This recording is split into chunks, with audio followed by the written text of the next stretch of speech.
Professor doutor Mário Sérgio Cortella. Uma das coisas mais interessantes dos tempos atuais é a atualidade de uma frase de Agostinho.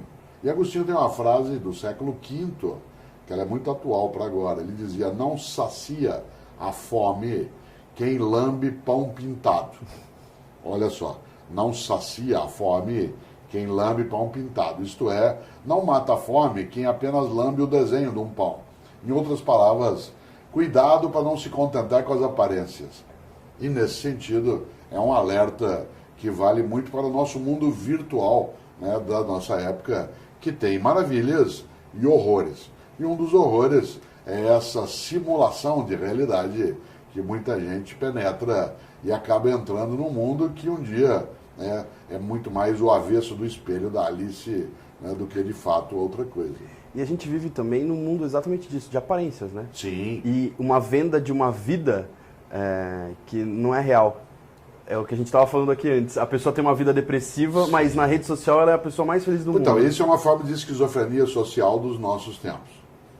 Existe hoje uma possibilidade de se construir uma virtualidade em relação a uma vida desejada, projetada, assumida como real, mas que concretamente ela é apenas uma projeção que não tem base concreta. E esse tipo de doença social faria quase que Freud de novo ter que reescrever, né, o mal-estar e a civilização. E ele o faria muito bem, mas dentro disso algo que é concreto. Quem o faz, isto é, quem pinta a si mesmo de uma maneira que é um simulacro, sabe que é simulacro. Não existe auto-engano. Será que não? Não, não existe auto-engano. A probabilidade de auto-engano, ela pode ser para alguém que consiga forjar a sua consciência a partir de uso de medicamentos ou substâncias ilegais. Aí sim. A obra de um professor de matemática, né, do século XIX, que foi o Charles Dodson, que apelidou a si mesmo de Lewis Carroll, e escreveu Alice no País das Maravilhas, que é um livro que no século XIX antecipa muito daquilo que será o mundo virtual do século XXI, isto é, o que é realidade e o que não é. Quais são as escolhas que eu tenho de fazer? Um mundo em que parece que as coisas não fazem sentido, mas elas fazem, porque é um sentido que está por trás, né? Aquilo que a gente não enxerga, mas parece que está presente.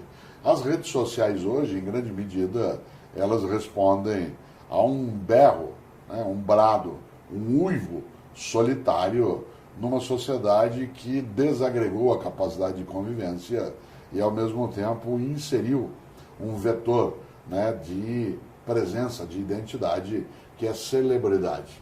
Quer dizer, há um grande pensador britânico chamado Berkeley, e Berkeley tem uma frase que ela se aplicaria também hoje de maneira estupenda. Ele diz: ser é ser percebido. Ser é ser percebido. Claro que ele está se referindo aí a algo que é no campo da teoria do conhecimento, ou seja, só existe aquilo que pode ser percebido e experimentado. Mas essa frase do Berkeley, que remonta a alguns séculos, ela serviria para agora. Ser a ser percebido, isto é, quem não é notado, ele parece que não existe. Se ele posta algo e não há likes, ele é alguém que se sente unliked, né? Se ele posta algo e aquilo não tem ressonância, parece uma ofensa. As redes sociais foram desenvolvidas para aproximar as pessoas um pouco mais também da distância. Só que hoje ela conseguiu separar cada vez mais. Você tem também vários modos, né? Ela é sempre multifacetada, né? De um lado, por exemplo, uma ferramenta social de rede, ela me conecta com velocidade com o que eu preciso.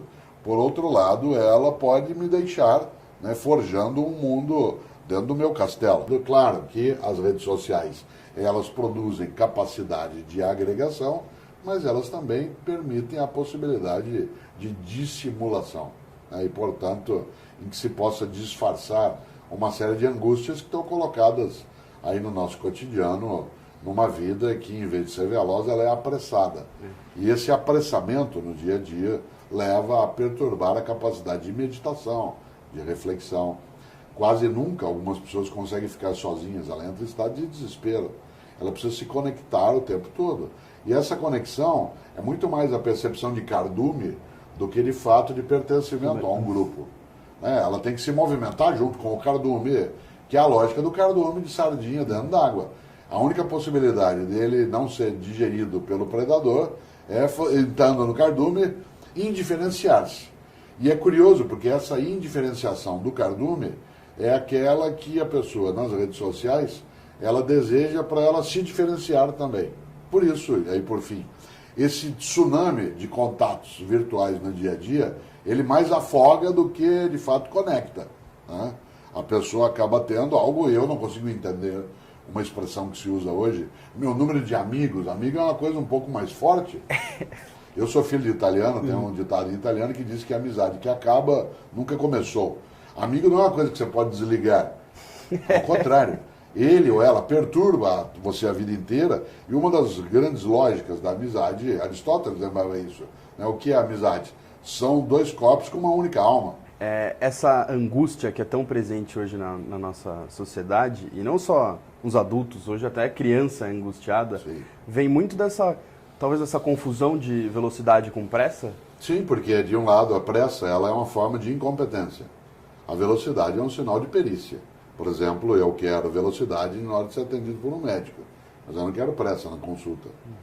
Esse apressamento do dia a dia, esse viver em voz alta, como diria Guimarães Rosa, ele é extremamente pernicioso, porque ele tira o tempo de reflexão, de meditação, e tira das crianças, talvez, aquilo que é mais decisivo para construir uma vida que seja criativa, que é o tédio. O tédio é decisivo para você poder inventar. Hoje, você tem o que fazer o tempo todo, isso é péssimo. A ciência, a religião, a filosofia, a arte nascem do tédio. Elas não nascem da ocupação. Gente ocupada não faz outra coisa a não ser aquilo que já está fazendo.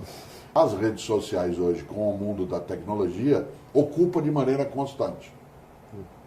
E ao ocupar de maneira constante, você nunca fica sem ter o que fazer.